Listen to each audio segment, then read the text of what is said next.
E toda a estrutura da minha militância, pró-armas, que eu criei, que é a militância de direita, o professor Olavo fala, falta uma militância de direita, minha intenção foi criar uma militância de direita, é por direito à legítima defesa, é defesa de direitos fundamentais de primeira geração, por isso que não é sobre armas, é sobre liberdade. E constituímos o pró-armas em todos os estados, porque é sobre liberdade. Então, toda a minha formação foi para lutar contra a ditadura. Quando eu sentei lá, a sensação que eu tive foi: Deus preparou você para estar sentado aqui para fazer isso daqui. Porque eu estudei a vida inteira para combater a ditadura. Eu temi a vida inteira que a ditadura se avizinhasse. Quando os meus filhos me perguntavam, pai, por que você viaja tanto? Por que você trabalha tanto? Eu falava, para que você não cresça numa ditadura. E ontem eu tive um choque de realidade, Alan.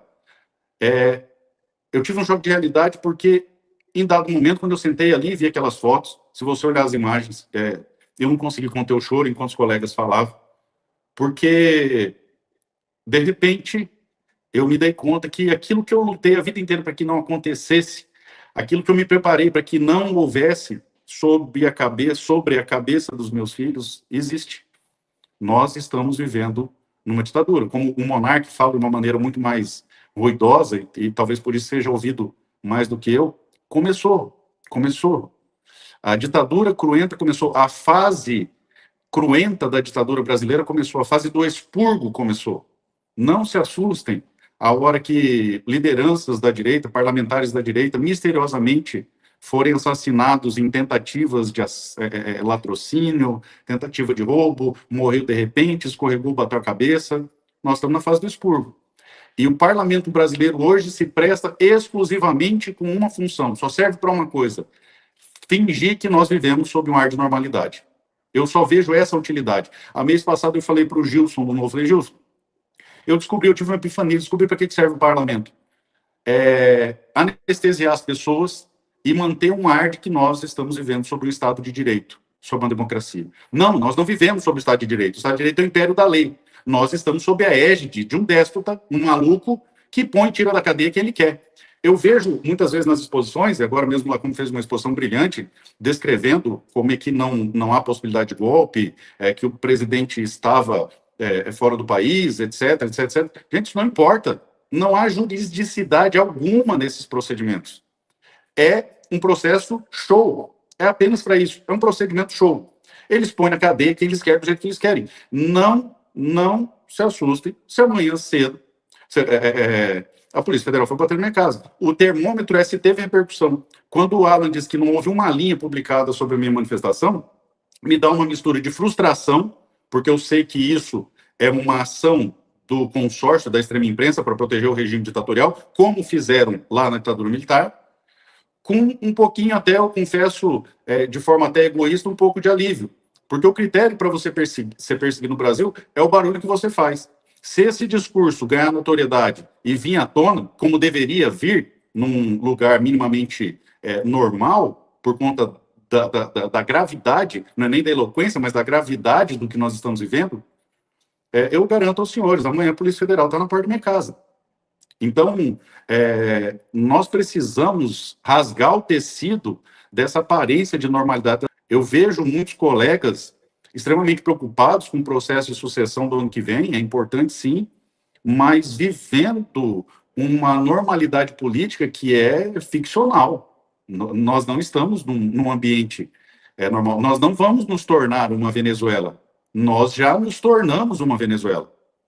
O Brasil não tem instituições mais. Nós temos um déspota que faz o que ele quer. Curvou o parlamento e a própria instituição que faz parte de joelhos e faz o que ele quer. Agora, deputado, prazer falar contigo também, prazer revê-lo. E agora, eu queria entender o seguinte, eu tenho falado muito aqui na timeline, os seguidores sabem disso, o pessoal aí no chat pode confirmar, que eu vejo o maior roubo da história do Brasil com a questão do INSS. Bem, até agora, né? Pode ser que apareça algo ainda pior. Pois é. A única certeza que a gente tem é que eles se superam. É um governo de recorde. Você pode ter certeza que a única coisa que a gente pode garantir é que hoje é melhor do que amanhã. Exatamente. Mas, assim, de fato é o que nós temos, né? Esse roubo absurdo do INSS com aposentados, pensionistas, coisa completamente abjeta, tá? Que causa uma grande indignação popular. Depois, nós temos um momento, eu acho assim, de maior vulnerabilidade do Alexandre de Moraes até agora, com a parte da pressão externa, tá? Com a pressão internacional. Isso nunca tinha acontecido, né?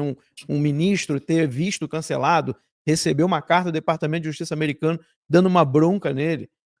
O secretário de Estado dizendo que está sendo revisado e há grande possibilidade que ele receba as sanções da Lei Magnitsky, sanções econômicas. E, por outro lado, eu fico me perguntando, deputado, e se eu estiver sendo injusto, eu quero que o senhor diga, sabe? Por que não há uma movimentação política forte, inclusive da oposição, tá, para o impeachment de Lula e Alexandre de Moraes nesse momento?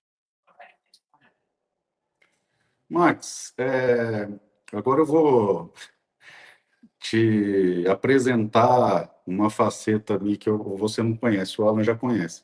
Eu acredito que eu sou mais criticado pela direita do que pela esquerda, porque se vocês pegarem meus discursos e pronunciamentos, eles são mais direcionados para a direita do que para a esquerda. Por quê?